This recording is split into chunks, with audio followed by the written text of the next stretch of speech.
Alhamdulillah, wassalatu wassalamu ala rasulillah wa ala alihi wa sahbihi wa mawalah wa man tabi'a hudahu ila yaumil qiyamah. Jamaah salat subuh yang dirahmati Allah, pada pertemuan yang lalu kita sudah membahas tentang beberapa kaedah-kaedah wakaf, ya, beberapa kaedah-kaedah seputar di mana kita berhenti ketika membaca Al-Quranul Karim.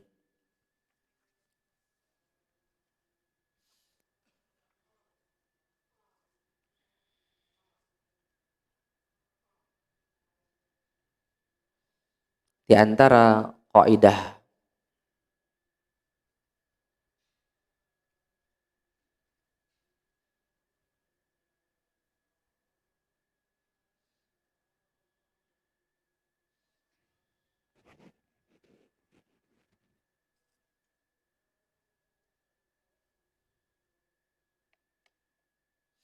di antara kaidah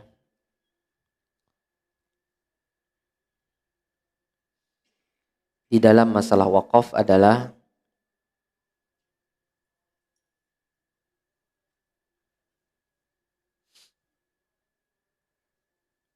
yaitu wakaf pada setiap ujung ayat. Jadi akhir ayat masing-masing ayat itu kita berhenti. Dan ini adalah sunnah secara mutlak. Sunnah secara mutlak.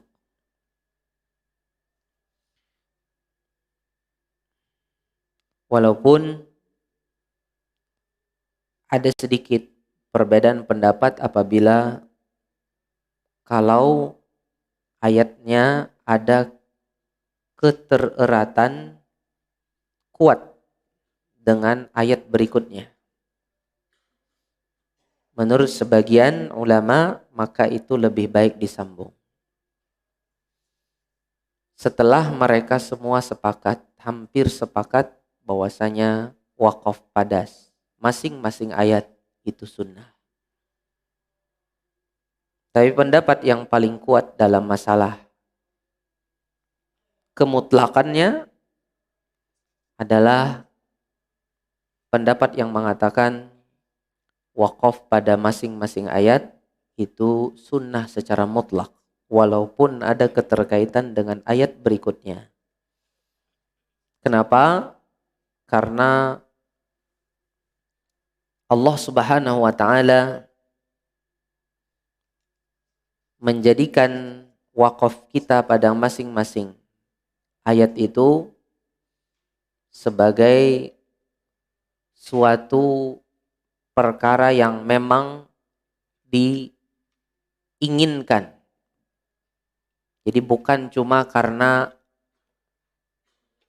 dia sudah habis ceritanya atau dia masih ada sambungannya dengan berikutnya. Kalau masih ada sambungan berarti ceritanya belum selesai.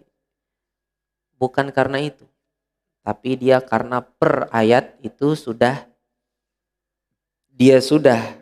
satu ayat. Kita memang seperti itu. Seperti hadis Ummu Salamah radhiyallahu anha tentang Rasulullah SAW wakaf pada masing-masing ayat. Dan juga kata Syekh Ibnu Ashur, ini juga lebih mengundang penasaran orang ketika orang wakaf pada ujung-ujung ayat. Walaupun ada hubungannya dengan ayat berikutnya, tapi karena dia itu wakaf di situ, ini bikin penasaran apa setelahnya. Dan ini di dalam bahasa Arab ada yang seperti itu, uslub tasyawuq atau tashwiq di dalam ilmu balaghah, dan memang seperti ini sesuatu yang menjadi keindahan dalam bahasa Arab, apalagi kalau itu adalah bahasa Allah. Tentunya tidak ada yang lebih baik bahasanya daripada Allah Subhanahu wa ta'ala. Saudara yang dirahmati Allah Subhanahu wa taala,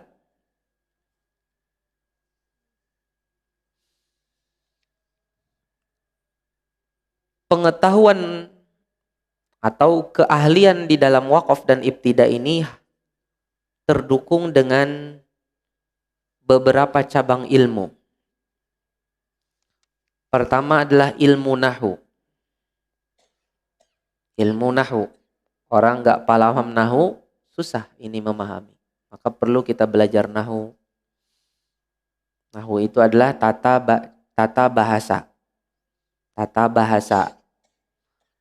bahasa Arab. Dan ini diajarkan mungkin di sini dulu dan sekarang diajarkan Ustadz Hafidh di Masjid Al-Faruq.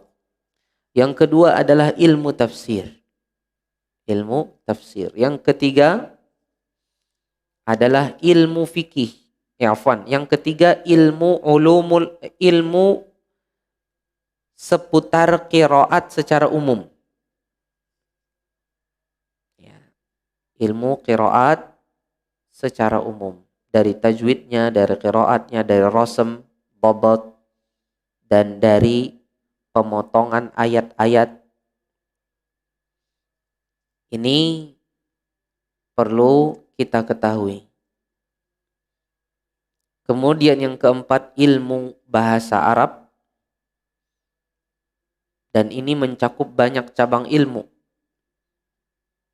Kalau tadi disebut ilmu nahu secara khusus, tapi ini mencakup bukan cuma nahu, ilmu balaghah, ilmu adab,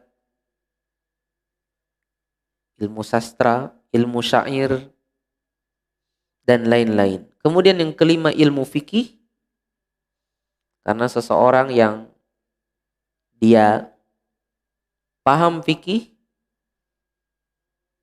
di sini bisa membedakan di dalam masalah wakaf. Saya contohkan saja. Allah katakan di dalam Al-Quran, beberapa orang yang menjadi mahram seseorang gak boleh dinikahi. Hurrimat alaikum ummahatukum wa banatukum wa akhawatukum wa ammatukum wa khalatukum wa banatul akhi wa banatul ukhti. Sampai di situ, itu semua mahram karena nasab. Mahram karena apa? Karena nasab. Habis itu baru wa ummahatukum allati arda'nakum wa akhawatukum minar radha'ah. Dan ibu-ibu yang menyusui kalian atau saudari sesusuan kalian. Ini mahram dari susuan, bukan karena nasab. Habis itu wa ummahatu nisaikum wa rabaibukum allati fi hujurikum min nisaikum allati dakhaltum bihinna fa illam takunu dakhaltum bihinna fala junaha alaikum wa halailu abnaikum. Ya, dan seterusnya. Ini adalah mahram karena pernikahan. Karena pemahaman fikih, akhirnya seseorang bisa wakaf. Oh, ini mahram karena nasab, saya sendirikan. Sekarang mahram karena susuan, saya sendirikan. Habis itu mahram karena apa? Mahram karena pernikahan. Dia stop di masing-masing itu. Walaupun tidak ada tanda wakaf. Yang sedikit nggak nyaman kalau seandainya dia ingin mengulang. Umpamanya dia menganggap ini wakaf hasan. Perlu dia mengulang sedikit kan? Umpamanya dia sampai kepada wa khalatikum wa banatul akhi wa banatul ukhti wa banatul ukht umpamanya. Dan anak-anak saudari. Itu kan mahram dari segi nasab. Habis itu dia begini. Wa banatul ukhti wa ummahatukum allati arda'nakum. Dan saudara-saudara anak-anaknya saudari dan ibu-ibu yang menyusui kalian. Nah ini kurang bagus. Kurang bagusnya karena dia mencampur ujung dari mahram akhwat, mahram karena pernikahan, mahram karena nasab dengan mahram dari penyusuan. Nah, di sini yang kurangnya. Ya, kurangnya di sisi itu. Baik, kita teruskan lagi. Yang keenam, ilmu qasas. Ilmu tentang kisah-kisah, riwayat-riwayat. Karena di dalam Al-Quran banyak kisah-kisah para nabi, kisah-kisah orang soleh. Nah, ilmu tentang kisah ini suatu luar biasa ini. Kisahnya ini ada alurnya, ada tanya jawabnya. Dengan ilmu yang kuat tentang kisah itu akan menyebabkan seseorang bisa wakaf dengan baik. Ya, pokoknya kisah Nabi Yusuf, di mana dia kira-kira wakafnya. Ya, dia pelajari kisah itu betul dari hadis-hadis, dari tafsir-tafsirnya. Akhirnya menyebabkan dia wakaf di tempat tersebut. Ya, dia wakaf di sini, wakaf di situ karena dia paham kisahnya betul-betul.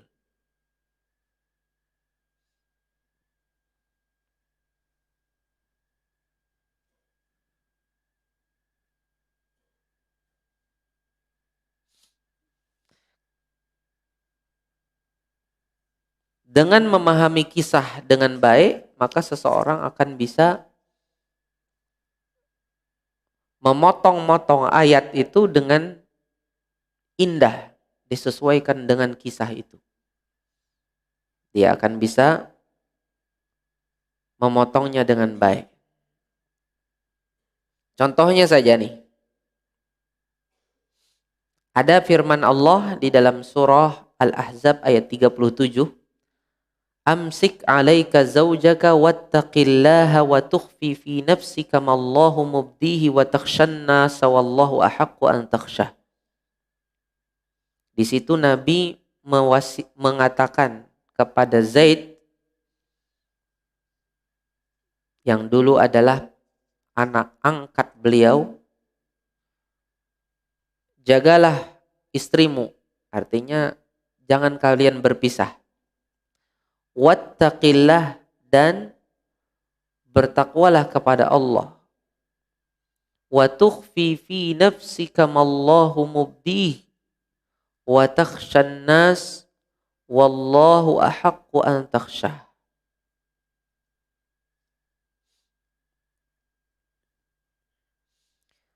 Di dalam ayat ini, bagi siapa yang memandang di sini ada hubungannya dengan Zaid, maka dia putusnya begini. Amsik alaika zaujak wattaqillah. Jagalah istrimu, maksudnya istrimu pegang, jangan dilepas, jangan dicerai, dan bertakwalah engkau kepada Allah. Habis itu, wa tukhfi fi nafsika mallahu mubdih, itu adalah perkataan Allah. Adapun sebelumnya adalah kisah tentang perkataan Nabi kepada Zaid. Bagi siapa yang memandang pembicaraan ini tidak ada hubungannya dengan Zaid, tapi sejak awal Allah langsung berbicara dengan Nabi Sallallahu Alaihi Wasallam, maka kisah ini menyebabkan ayat ini nggak perlu wakaf di wattaqillah. Amsik alaika zaujaka wattaqillaha wa tukhfi fi nafsika mallahu mubdihi wa takhshan nasa wallahu ahaqqu an takhshah.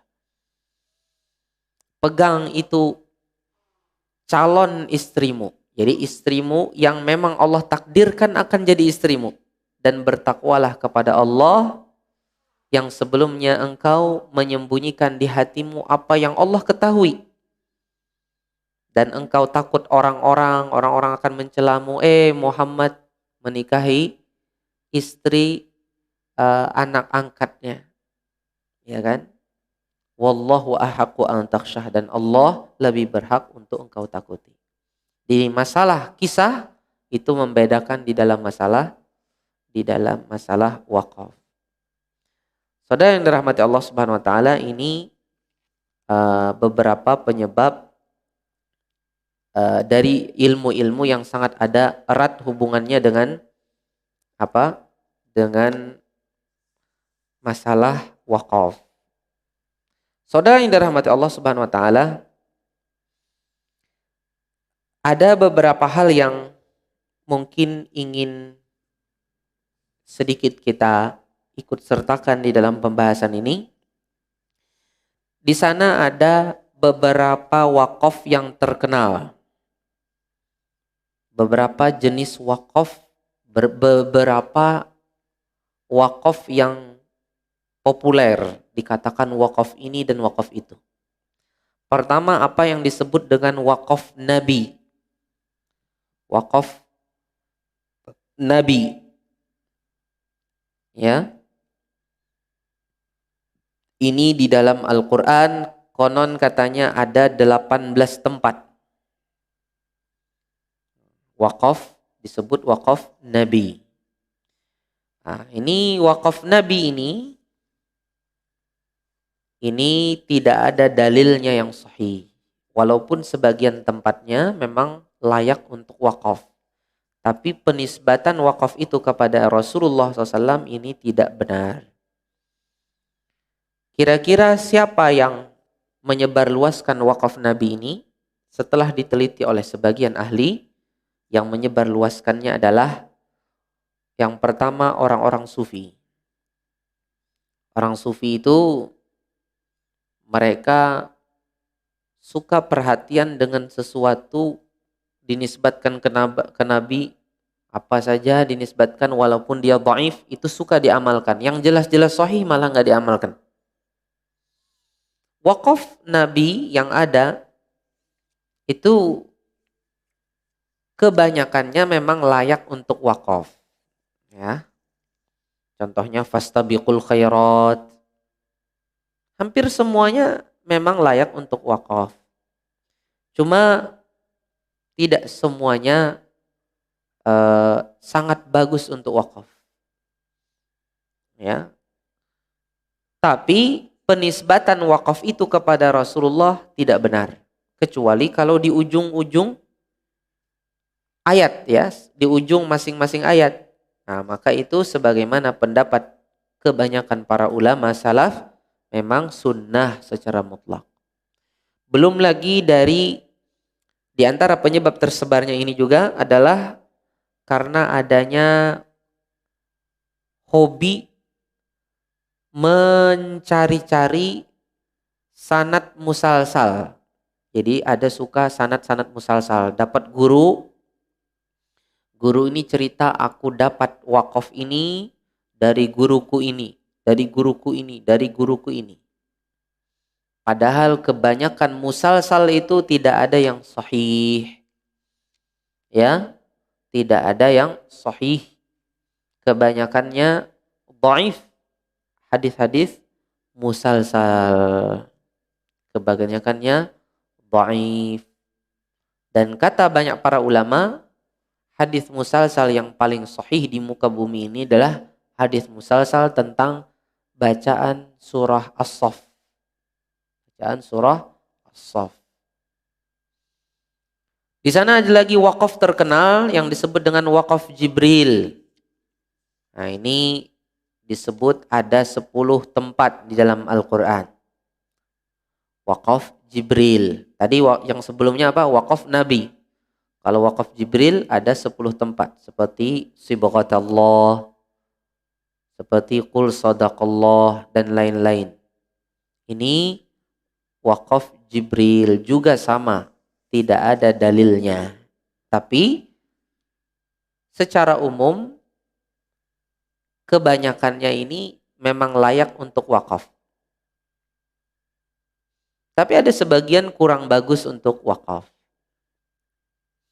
Tapi secara umum bagus.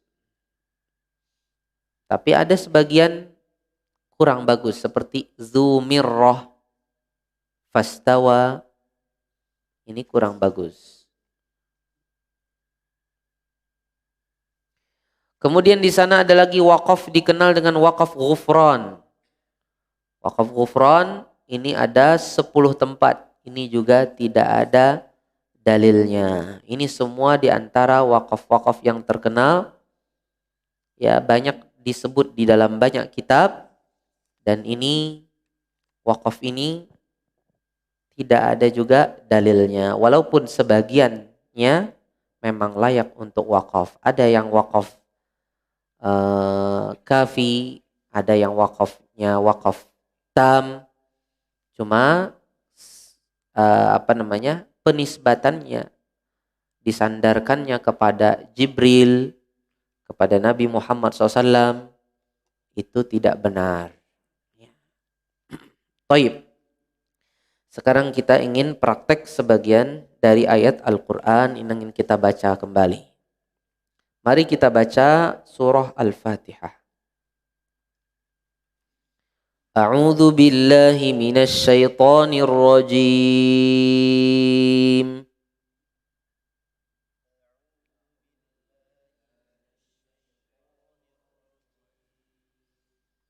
Bismillahirrahmanirrahim.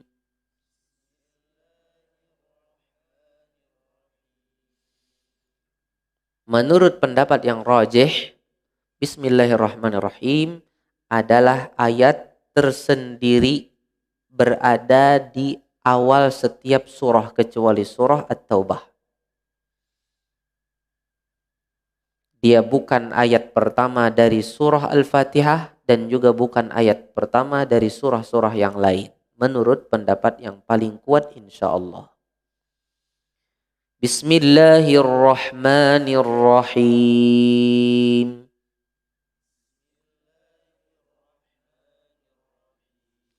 Apa maksudnya ayat tersendiri? Ayat tersendiri artinya dia bukan bagian dari surah itu. Tapi dia bagian dari Al-Quran. Dia bagian dari Al-Quran. Tapi letaknya dia di awal surah atau di antara dua surah sebagai pembatas. Tapi dia bukan ayat untuk surah sebelumnya, bukan juga untuk surah setelahnya. Kecuali yang di surah An-Naml. Alhamdulillahi Rabbil Alamin.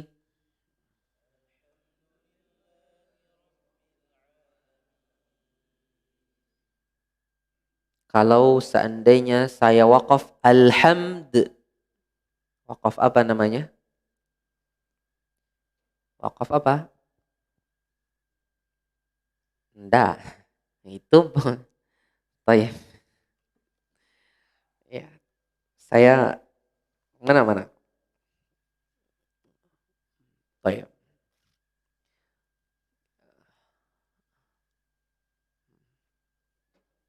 Tayyib. Ya. Memang ya kita sudah tahu. Sebelumnya kita sudah tahu ada 3 istilah.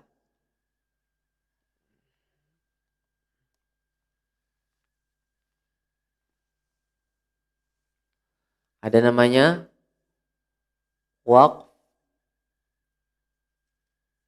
ada sakt, ya enggak? Atau saktah. Ya. Kemudian yang ketiga apa? Qata'. Dah ya? Qata'. Sudah kita pelajari ini semua. Yang kita bahas adalah wakaf. Wakaf.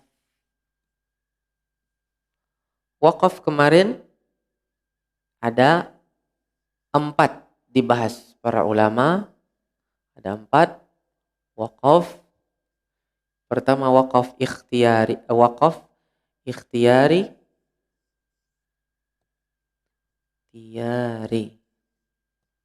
Kemudian wakaf iltirari.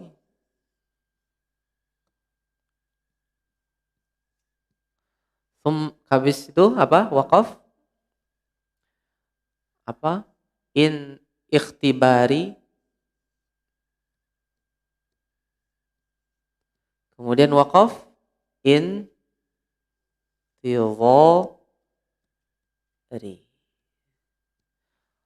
Wakaf ikhtiyari maksudnya wakaf seseorang memilih, dia sendiri berkehendak. Wakaf iltirari karena terpaksa, kehabisan napas, atau karena apa gitu ya, karena ingin buang air atau apa. Kalau karena ingin buang angin sehingga dia harus wakaf iltirari di suatu tempat, ini namanya wakaf terpaksa. Nah, kalau ini memang disengaja, saya ingin berhenti di sini. Ini kan memilih ini. Kalau ini tidak bisa memilih, memang dia terpaksa, berarti dia stop di mana saja. Kemudian ikhtibari, yaitu wakaf dalam rangka mentes. Kamu kalau stop di sini gimana bacaannya? Kamu kalau stop di sini bagaimana bacaannya? Biasanya yang dites itu cara menyebutnya huruf terakhir kalau sampai kamu wakaf, gitu kan? Kemudian yang keempat adalah wakaf intidhari, yaitu wakaf menunggu, yaitu menunggu sesuatu dalam rangka untuk menyempurnakan bacaan. Contohnya, dan ini biasanya hubungannya dengan masalah wajah dalam suatu riwayat. Umpamanya seseorang baca qalu ya abana ma laka la ta'manuna ala Yusuf. Pertama dia dengan raum atau ikhtilas. Habis itu dia datangkan dengan ismam. Qalu ya abana ma laka la ta'manna ala Yusuf. Dia stop di Yusuf dulu untuk mendatangkan cara yang kedua. Qalu ya abana ma laka la ta'manna ala Yusuf wa inna lahu lanasihun. Nah, jadi stop di Yusuf dulu untuk mendatangkan cara yang lain. Ya. Yang kita bahas adalah wakaf ikhtiyari. Wakaf ikhtiyari terbagi menjadi 4 kemarin. Ada wakaf tam, ada wakaf kafi, ada wakaf hasan, ya kan? Ada wakaf qabih. Wakaf qabih. Wakaf qabih hati wakaf yang tidak baik. Wakaf tam apa kemarin? Yang tidak ada hubungannya dengan apa? Dengan sebelumnya. Tidak ada hubungan dengan setelahnya, baik itu secara lafadz, secara i'rab, atau secara makna. Kalau wakaf kafi ada hubungan secara makna tapi tidak ada hubungan secara lafadz. Kalau hasan ada hubungan secara lafadz. Ya, kalau ada hubungan secara lafadz otomatis ada juga hubungan secara makna. Intinya wakaf hasan adalah ada hubungan dengan setelahnya secara lafadz, i'rabnya ada. Tapi tidak sekuat wakaf tam. Tapi kalau seandainya seseorang wakaf di situ, itu sudah itu artinya sementara sudah sempurna. Artinya sementara sudah sempurna, tapi perlu dia mengulang sedikit dari kata sebelumnya untuk lebih menyempurnakan. Tidak langsung ibtidak dengan setelahnya. Dia wakaf di situ, udah bagus. Tapi karena ada keterkaitan dengan setelahnya secara i'rab, maka perlu dia mengulang dengan sebelumnya beberapa kata yang cocok untuk dia teruskan. Bukan langsung. Kalau ini langsung kan? Kalau ini perlu mengulang dulu sedikit, baru dia teruskan. Dia teruskan di situ. Kecuali kalau dia di akhir ayat. Ayat putus. Nah, itu baru gak masalah dia langsung setelahnya. Walaupun itu waqaf hasan. Tapi karena waqaf hasannya di ujung ayat, maka boleh dengan setelahnya. Kemudian waqaf qabih, waqaf yang tidak bagus. Waqaf di situ karena mungkin artinya bisa rusak atau enggak menghasilkan arti, ya. Itu maksud daripada waqaf ini. Thayyib. Alhamdulillahi rabbil alamin.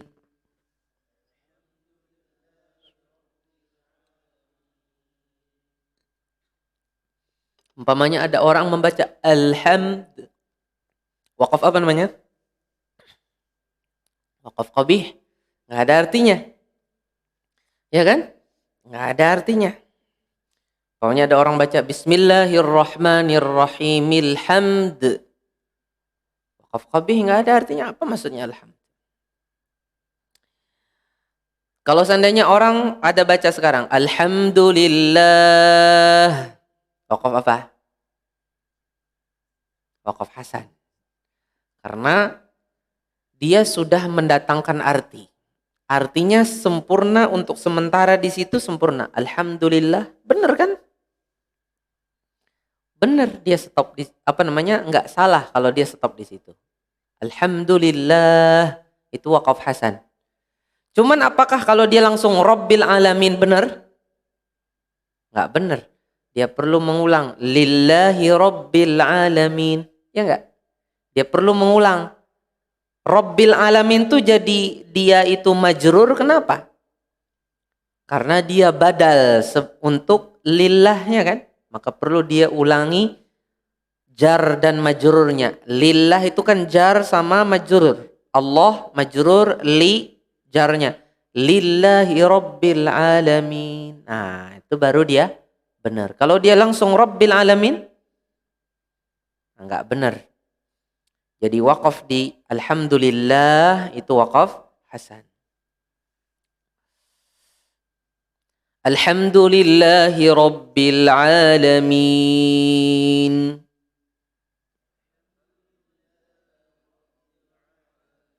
Ar-Rahmanir Rahim. Waqaf di alhamdulillahi rabbil alamin. Habis itu kita langsung Ar-Rahmanir Rahim. Sampai al-alamin waqaf apa?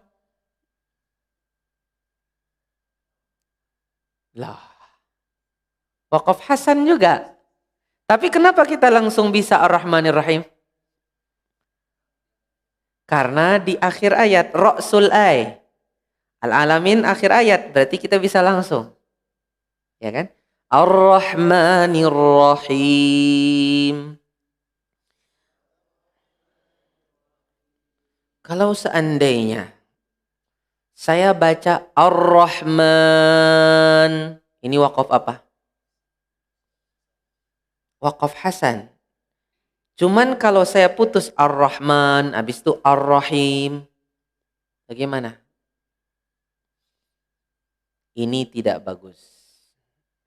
Kenapa tidak bagus? Itu terlalu, pertama, itu terlalu berdekatan.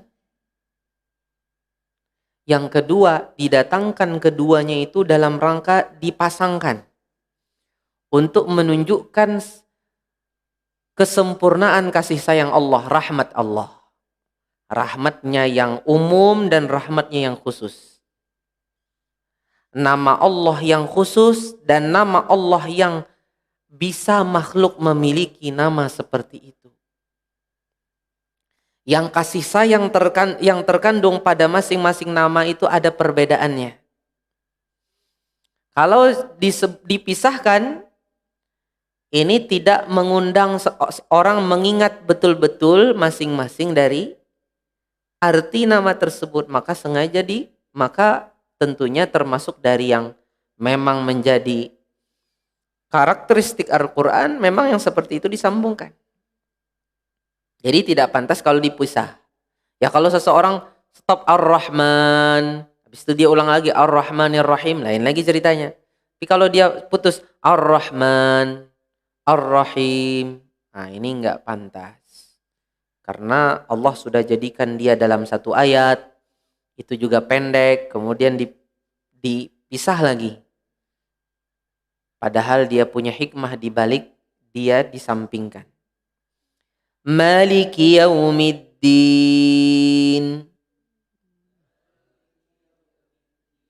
Tapi tadi kita putus pada Ar-Rahmanir Rahim juga waqaf hasan.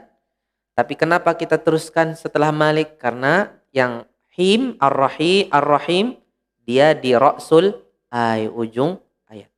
Maliki yaumiddin. Kalau saya waqaf Malik, waqaf apa? Qabih. Kenapa? Karena dia ada hubungan dengan setelahnya. Raja. Raja apaan? Kalau Al-Malik lain lagi. Al-Malik dia adalah raja. Tapi ini Malik. Rajanya apa? Atau penguasanya apa?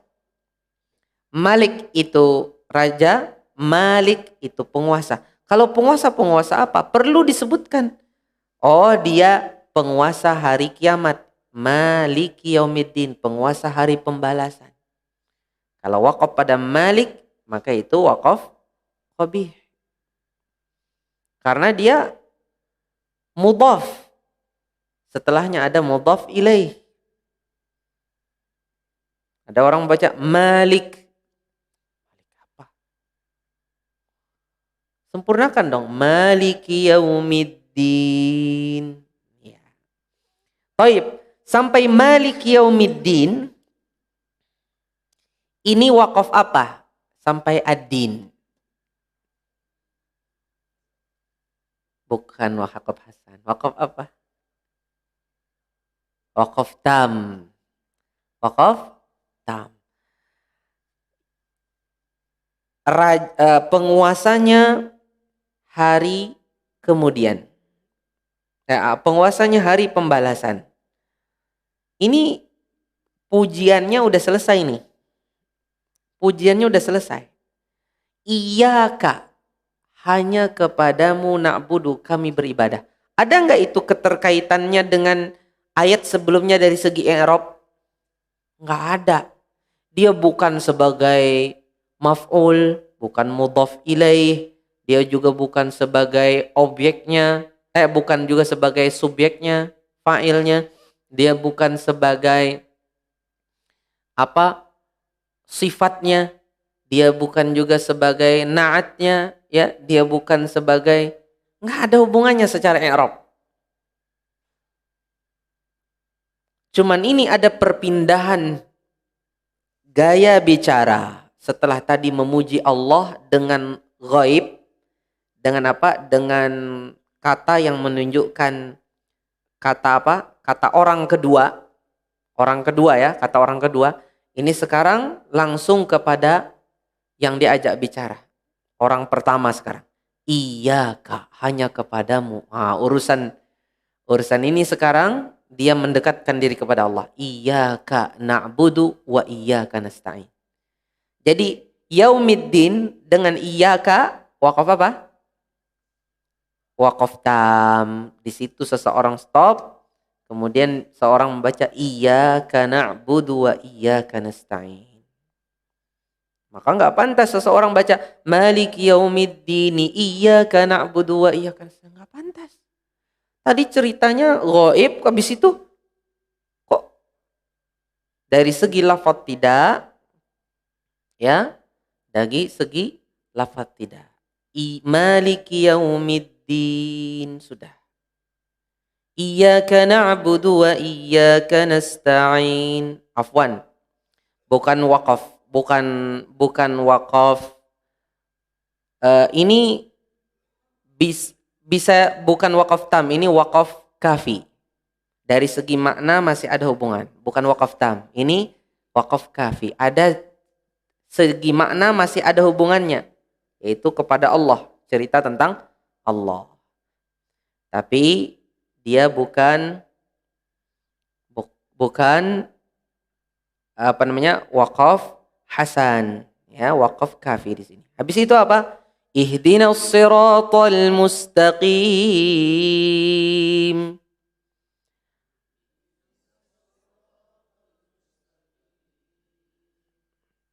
Sekarang antara ihdinas siratal mustaqim dengan nasta'in. Ihdina dengan wa iyyaka nasta'in. Itu wakaf apa? Iyyaka na'budu wa iyyaka nasta'in. Ihdinas siratal mustaqim. Bukan wakaf hasan, wakaf kafi juga. Artinya masih ada hubungan secara makna. Tadi setelah nyebut pengakuannya, hanya Engkau ya Allah kami ibadahi, hanya kepadamu kami minta pertolongan, tunjukilah kami. Nggak ada hubungannya secara i'rab. Apakah dia sebagai apa, nggak ada. Sambungannya aja. Itu cuman sambungannya. Jadi secara makna nyambung masih. Tapi secara tata bahasa Arab, nahunya nggak ada hubungannya. Kata ini kalau seandainya iyyaka na'budu wa iyyaka nasta'in doang disebut, nggak disebut ihdinas siratal mustaqim, betul enggak? Betul aja. Kalau seandainya nggak ada mintanya, cuman nyebut hanya kepadamu kami beribadah, hanya kepadamu kami minta pertolongan, betul enggak? Betul, nggak ada yang kurang kan? Nggak ada yang kurang. Cuman yang setelahnya ada hubungan secara makna, bukan secara tata bahasa. Nggak ada hubungannya i'rab bahasa Arabnya, dia apanya untuk ini nggak ada. Thayyib, sekarang siratal ladzina an'amta 'alaihim.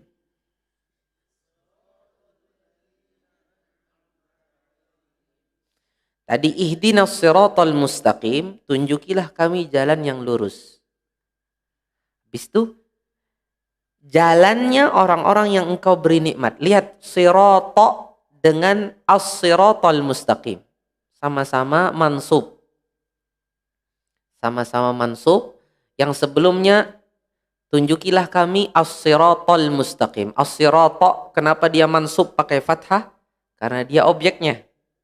Objek yaitu sesuatu yang kita minta ditunjuki kepadanya. Habis itu dilanjutkan keterangannya sirata. Tadi as-siratal mustaqim, sekarang sirata. Ada nggak hubungan dari segi bahasa Arab? Ada. Dari segi tata bahasa Arab ada. Dia sebagai badalnya. Dia sebagai badalnya. Ada hubungannya. Jelas otomatis secara makna pun juga ada. Tapi kalau kita stop pada al-mustaqim, artinya sempurna aja untuk sementara di situ. Ya kan? Maka sebenarnya kalau ini di dalam satu ayat, maka perlu mengulang sedikit, ya kan? As-siratal mustaqim siratal ladzina an'amta 'alaihim. Betul. Tapi di sini kita tidak perlu mengulang. Wakaf di sini saja. Wakaf apa namanya sini? Wakaf hasan. Tapi kenapa kita nggak perlu ngulang? Karena dia di akhir ayat. Bisa dipahami? Siratal ladzina an'amta 'alaihim. Coba.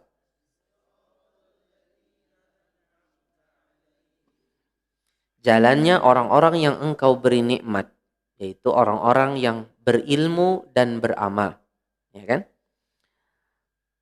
Habis itu ghairil maghdubi 'alaihim waladdallin.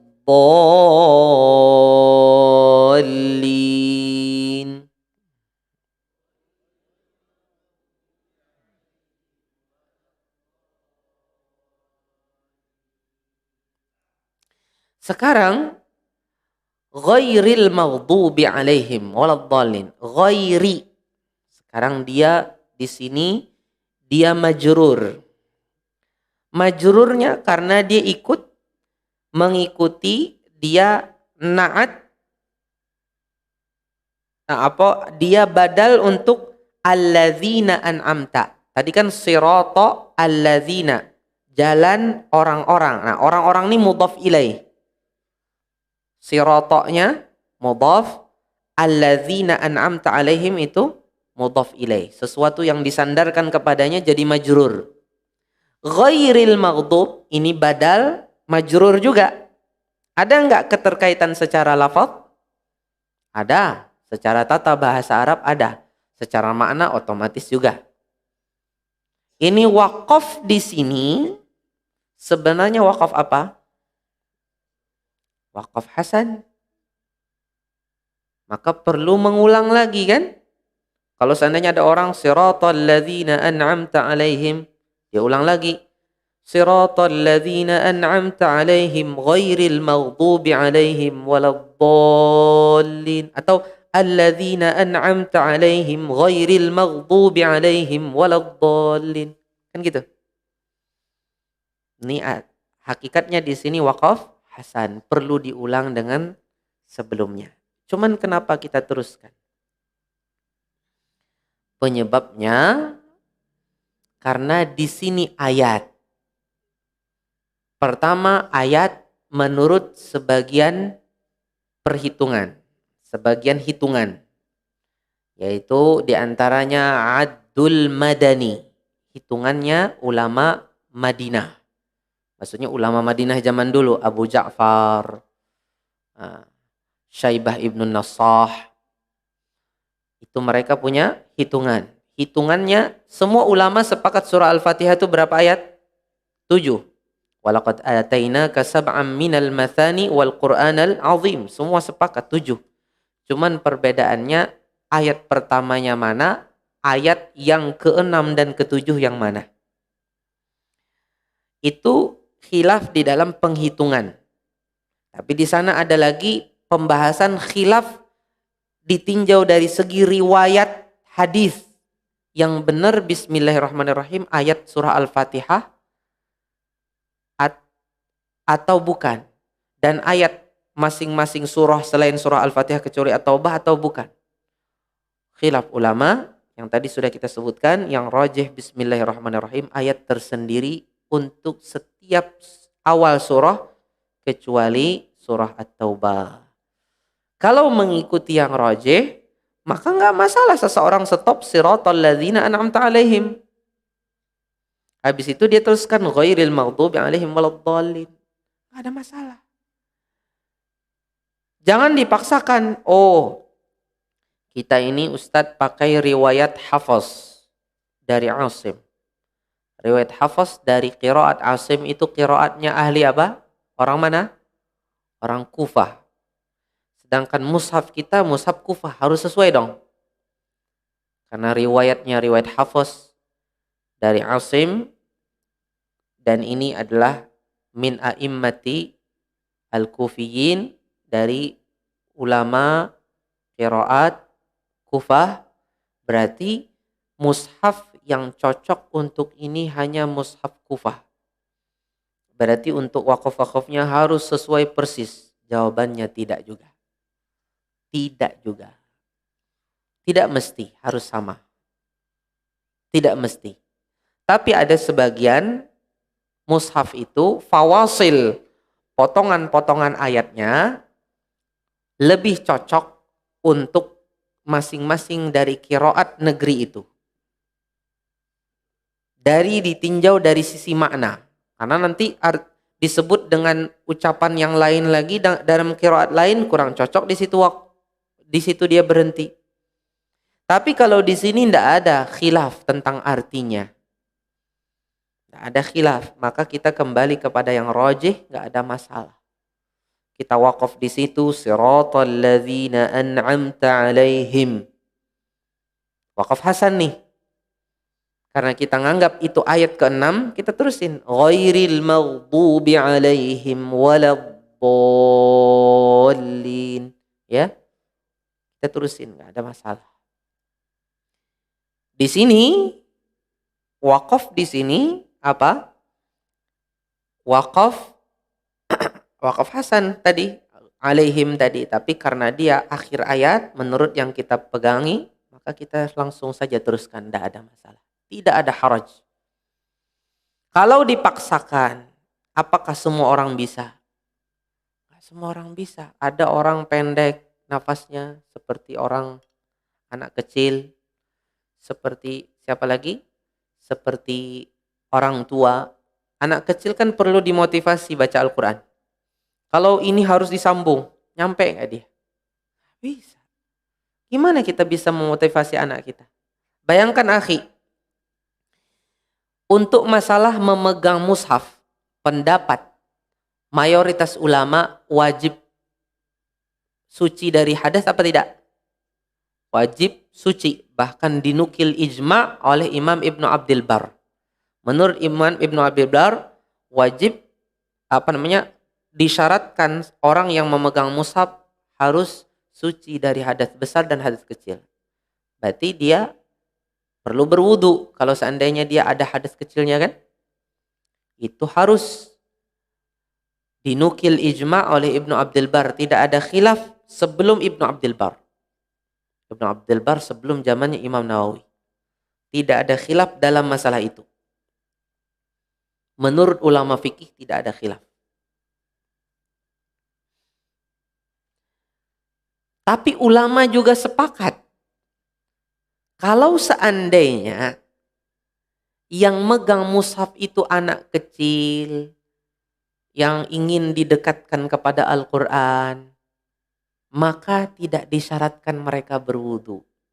Karena namanya anak kecil kan dia lari-lari, bentar-bentar kencing, minum lagi kencing. Bisa jadi dia kentut. Kalau disuruh wudu, dia jadi malas baca Al-Quran. Ulama pun jadinya sepakat juga anak kecil dikhususkan. Bisa dipahami? Anak kecil ada hukumnya.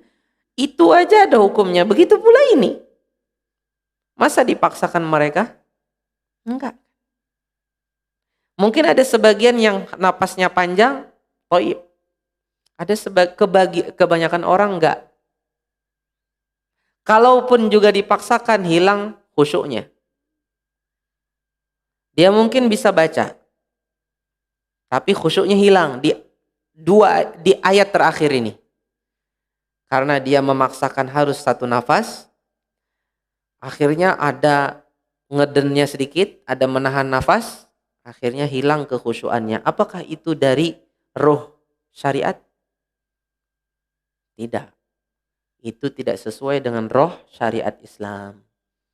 Roh syariat Islam tidak mendatangkan sesuatu tapi menghilangkan sesuatu yang lebih utama. Kekhusyuan kan lebih utama. Tadabbur lebih utama. Hilang itu, buyar gara-gara mengharuskan nafas sampai. Sampai di sini bisa dipahami? Bisa dipahami. Waladhdallin. Habis itu disyariatkan bagi masing-masing orang untuk membaca amin. Baik dia sebagai imam atau makmum atau sholat sendiri atau di luar sholat. Itu sepakat para ulama, tidak ada khilaf, dikatakan oleh Imam Ibnu Qudamah rahimahullahu ta'ala dan lain-lain. Jadi ucapan amin itu disyariatkan setelah itu. Hukumnya mustahab. Ya, hukumnya dianjurkan. Sunnah. Dibaca setelah waladhdallin. Tapi dia bukan dari ayat Al-Quran. Dia bukan dari ayat Al-Quran. Karena disunnahkan membaca amin, maka tidak baik kalau disambung dengan ayat berikutnya. Atau surah berikutnya. Umpamanya, waladhdallin bismillahirrahmanirrahim alif lam mim. Nggak baik jadinya karena kehilangan takmin. Untuk di sini mungkin di surah-surah yang lain bisa, tapi di sini kehilangan suatu sunnah, yaitu mengucapkan amin. Maka tidak bagus untuk disambung. Sampai di sini bisa dipahami? Baik, mari kita baca dulu ayat terakhir tadi.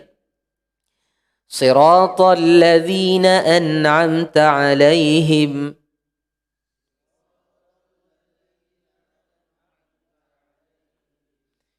ghairil maghdubi 'alaihim waladdallin.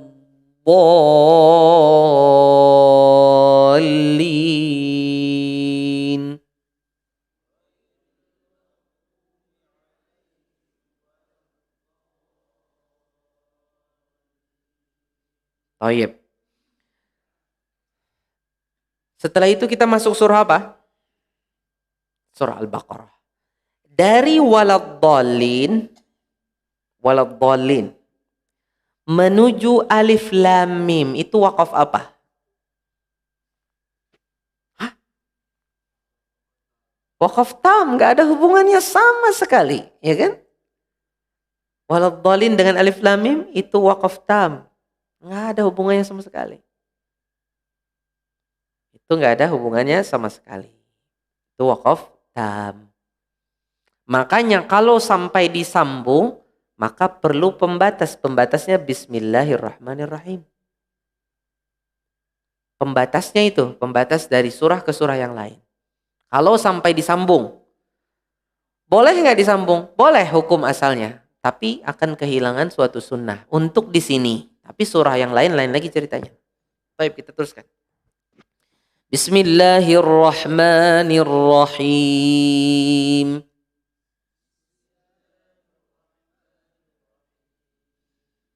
Alif lam mim.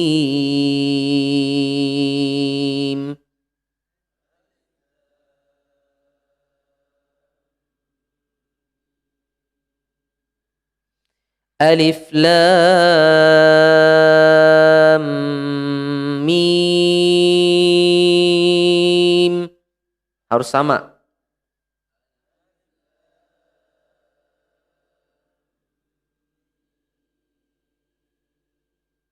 Iya, harus sama. Lam sama mim harus sama. Berapa harokat? 6 harokat. Mad apa namanya? Mad lazim. Mad lazim terbagi menjadi 2. Ada harfi, ada kalimi. Masing-masing terbagi menjadi 2 lagi. Ada yang musaqqal, ada yang mukhaffaf. Lam. Ini mukhaffaf atau musaqqal? Musaqqal. Mim mukhaffaf. Mad lazim mad lazim al harfi al mukhaffaf. Kalau lam ada tasydidnya setelah itu. Mad lazim al harfi al musaqqal, ya. Di sini kita wakaf. Kenapa? Karena dia ayat. Pertama, karena dia ra'sul ay, dia ujung ayat. Ya kan? Dia ujung ayat. Bisa disambung. Pokoknya ada orang baca alif lam mim. Dzalikal kitabu la raiba fih. Bisa. Tapi tidak baik. Pertama karena meninggalkan sunnah. Yang kedua ada sisi yang khusus. Dulu pernah saya singgung di sini. Pada tahun kemarin. Yaitu ini ada tujuannya untuk menantang orang. Mendatangkan semisal Al-Quran ini yang berasal dari huruf-huruf yang kalian ucapkan dalam bahasa kalian, wahai orang Arab. Maka perlu dia disendirikan dulu. Setelah disendirikan, baru dikatakan zalikal kitabul la raiba fi. Untuk menunjukkan tantangan, betul-betul tantangan. Jadi betul-betul diputus. Udah menjadi kebiasaan para ulama sejak dulu ketika mereka mentalakikan Al-Quran dari generasi ke generasi, dari Rasulullah ke sahabat, sahabat di antara mereka, kemudian sampai ke tabi'in, tabi'in di antara mereka, kemudian tabi'in, ada juga yang mengajarkan kepada tabi'ut tabi'in. Itu semua mereka sudah menjadi kebiasaan huruf muqatta'ah, huruf yang terputus-putus itu tidak disambung. Tidak disambung. Baik. Dzalikal kitabu la raiba fih.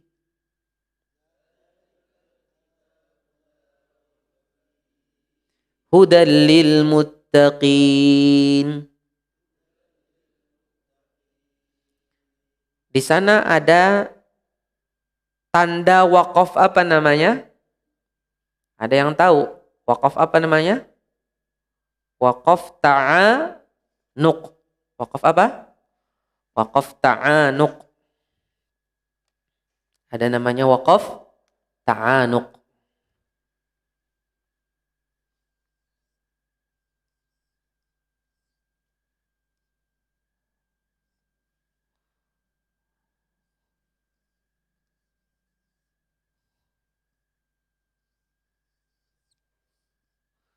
Waqfut ta'anuq. Ta'anuq itu artinya saling berpelukan. At-ta'anuq artinya saling berpelukan, artinya berdekatan. Jadi artinya begini, seseorang memilih salah satu dari keduanya, tapi tidak boleh kedua-duanya.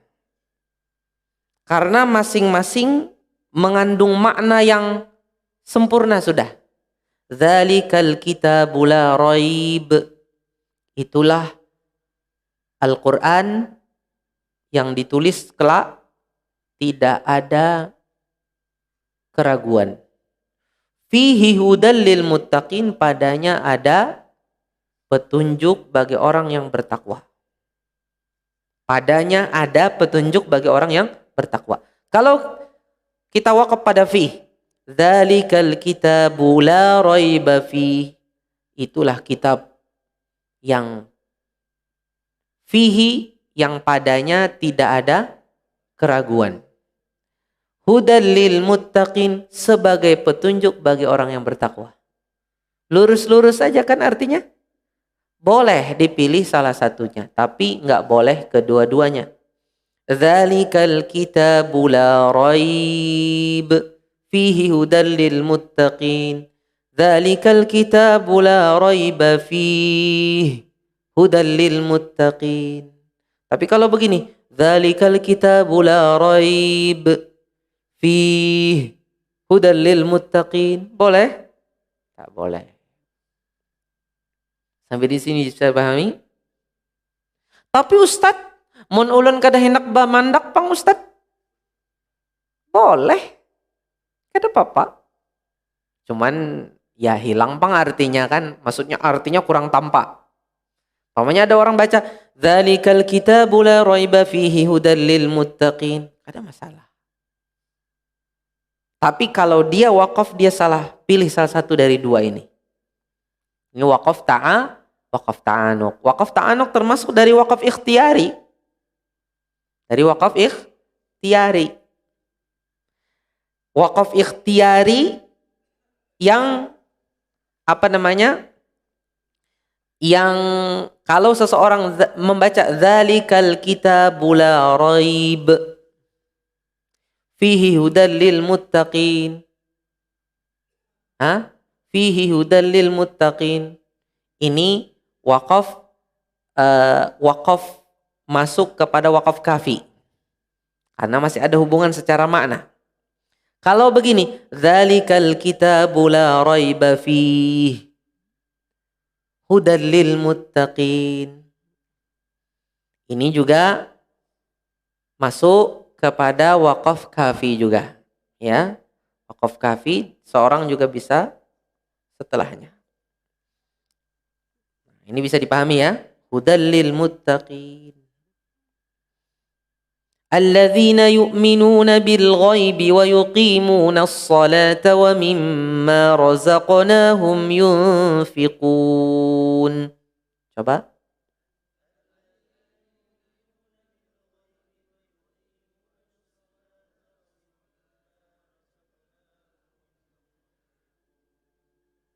Naam. الذين يؤمنون بالغيب ويقيمون الصلاة ومما رزقناهم ينفقون.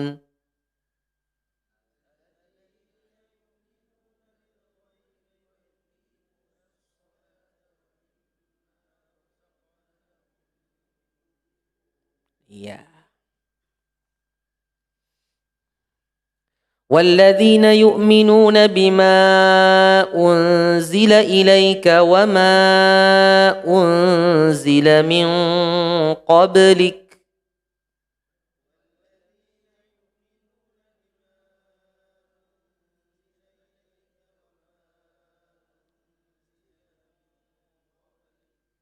Di situ ada tanda wakaf nggak? Kada. Tapi saya ingin wakaf di situ, saya ingin langsung wabil akhirati hum yuqinun. Ini nggak ada masalah ini. Ini wakaf kafi. Memang tidak ada tandanya kan? Tapi ini wakaf kafi. Ini wakaf kafi. Jadi seseorang bisa saja dia paham ini. Oh, di sini stop, di sini udah sempurna ini makna. Tapi masih ada hubungan dengan setelahnya. Cuman dari segi lafaz tidak ada. Dari segi lafaz tidak ada. Oh, sudah. Saya bisa wabil akhiratihum yuqinun. Ya, wabil akhiratihum yuqinun.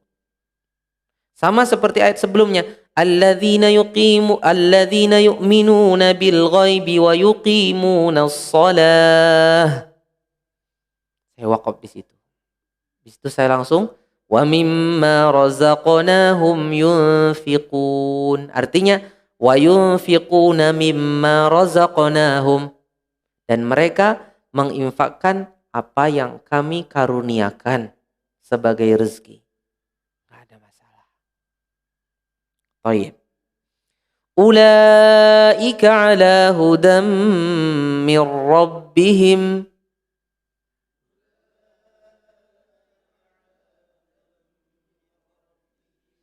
Wa ulaika humul muflihun.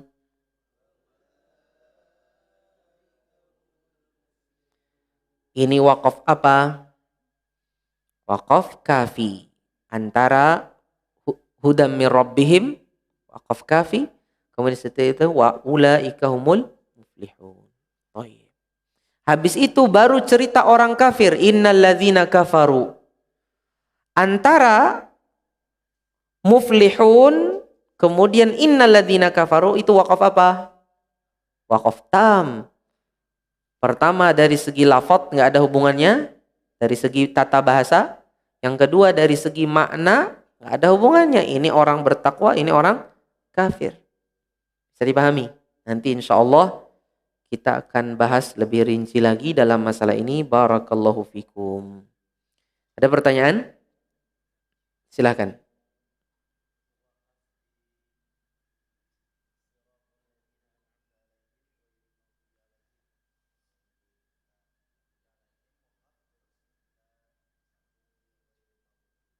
Ya, ibtida dengan ghairi.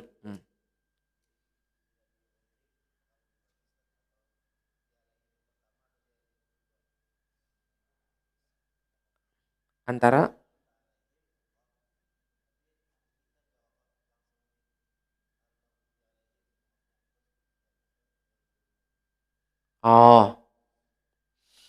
tergantung. Bagi yang menganggap itu adalah ayat Siratal ladzina an'amta 'alaihim itu ayat ke-6, maka lebih bagus dia wakaf di situ. Lebih bagus dia wakaf di situ. Walaupun dia membaca mushaf Kufah. Saya ingin tekankan bahwasanya penomoran ayat tidak mengikat. Karena itu pertama ada khilaf, kedua ada lagi tinjauan dari segi fikihnya, segi hadis. Jadi itu tidak mengikat. Tidak mesti orang baca qiraat ahli Madinah seperti qiraat Nafi'. Harus mushafnya mushaf Madani awal atau Madani tsani. Dengan penghitungannya ulama Madani, ulama Madinah dulu. Syaibah ibnu Nassah atau Ja'far, ya, Abu Ja'far, ya, Ibnul Qa'qa'. Tidak mesti. Bisa saja seseorang memilih yang lain sesuai dengan yang dia rajihkan. Tapi kalau seseorang memandang Bismillahirrahmanirrahim adalah ayat pertama. Bismillahirrahmanirrahim ayat pertama. Maka berarti siratal ladzina an'amta 'alaihim ghairil maghdubi 'alaihim waladdallin, ini ayat ke-7. Saya nggak bisa satu nafas. Akhirnya dia baca gini. Siratal ladzina an'amta 'alaihim ghairil maghdubi 'alaihim. Habis itu dia ulang lagi karena itu waqaf hasan ya. Ghairil maghdubi 'alaihim waladdallin. Enggak ada masalah. Itu bagi yang memandang itu ayat terakhir dua-duanya. Tapi yang memandang itu bukan ayat terakhir, enggak ada masalah. Tidak ada haraj. Dalam agama ini tidak ada sesuatu yang memberatkan.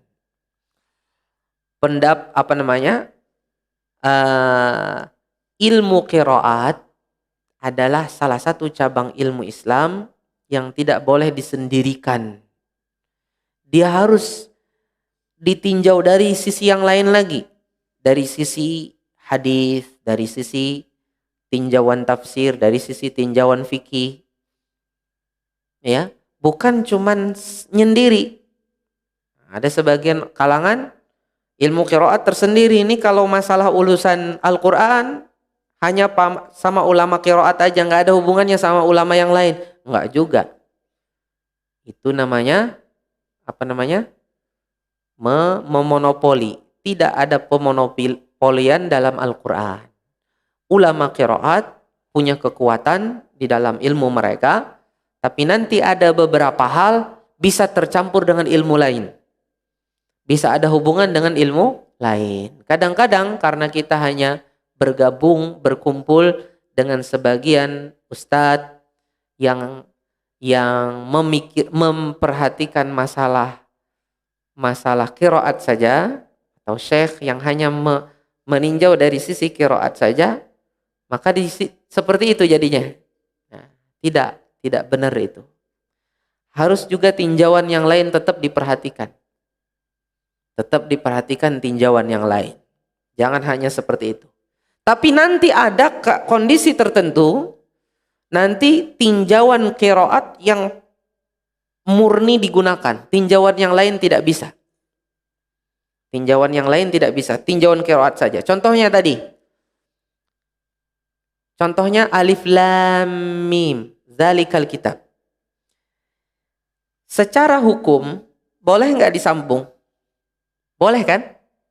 Tapi secara ilmu qiraat dulu para sahabat, Nabi Muhammad, para tabi'in mereka memutus itu.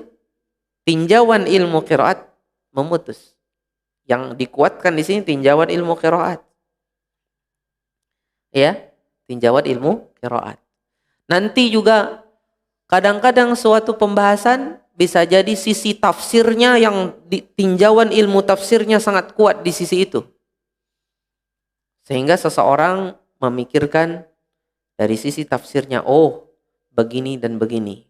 Walaupun di sini tidak ada tanda wakaf, saya wakaf di sini karena ini perkataan yang lain. Ya, perkataan yang lain, maka saya stop di sini. Ya. Contohnya perkataan istri Fir'aun.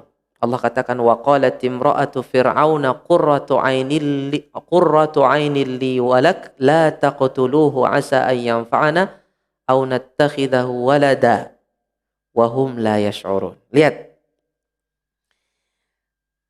Berkata istri Fir'aun, Asia, jangan bunuh anak ini. Siapa? Nabi Musa. jangan bunuh dia.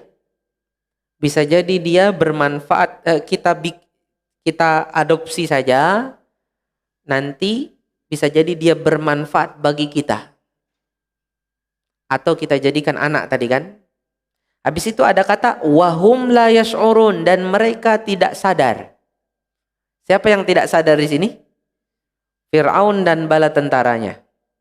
Tidak sadar ini anak nanti berbahaya buat mereka. Maksudnya menyebabkan kehancuran mereka. Nabi Musa alaihissalam. Karena mereka kufur, beliau akan menghancurkan mereka setelah beliau dakwahi mereka.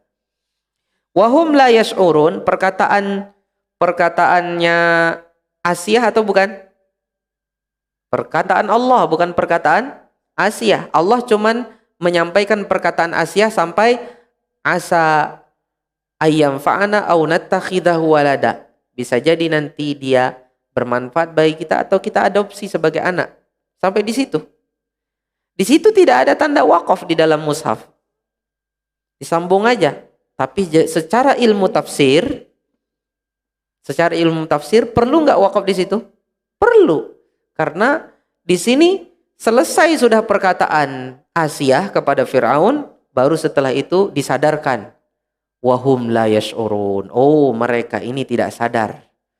Ya, mereka tidak sadar, mereka terpengaruh dengan perkataan Asiyah, akhirnya anak ini tidak dibunuh. Jadi wahum la yash'urun bukan dari perkataan Asiyah, perkataan Allah, untuk Allah sedang mengomentari, ya, atau Allah mengisahkan kondisi mereka ketika itu. Ketika dirayu oleh Asiyah, mereka tidak sadar. Nah, dari secara tafsir lagi sekarang. Jadi hubungan ketika kita membaca Al-Quran, memang ilmu qiraat dijunjung tinggi di atas. Tapi ingat, jangan dimonopoli hanya dengan ilmu qiraat. Di sana ada sisi-sisi yang lain yang perlu diperhatikan. Jadi kalau melazimkan orang, antum baca qiraah Asim itu kufi. Jadi antum harus siratal ladzina an'amta 'alaihim, harus sambung tuh. Walaupun enggak sampai nafas antum, sambung dulu. Siratal ladzina an'amta 'alaihim ghairil maghdubi 'alaihim, situ. Habis itu antum ulang ghairil maghdubi 'alaihim waladdallin. Diharuskan seperti itu? Tidak, karena ada tinjauan yang lain dari sisi hadis dan fikih yang perlu antum pertimbangkan juga. Jadi jangan dimonopoli pembahasan ini dengan ilmu qiraat saja. Bisa dipahami ya? Seperti itu insyaallah pendekatan ilmiah di dalam membaca Al-Qur'anul Karim. Wallahu taala alam. Semoga ini bermanfaat bagi kita. Salah dan khilaf mohon dimaafkan. Kita tutup dengan doa kafaratul majlis. Subhanakallah.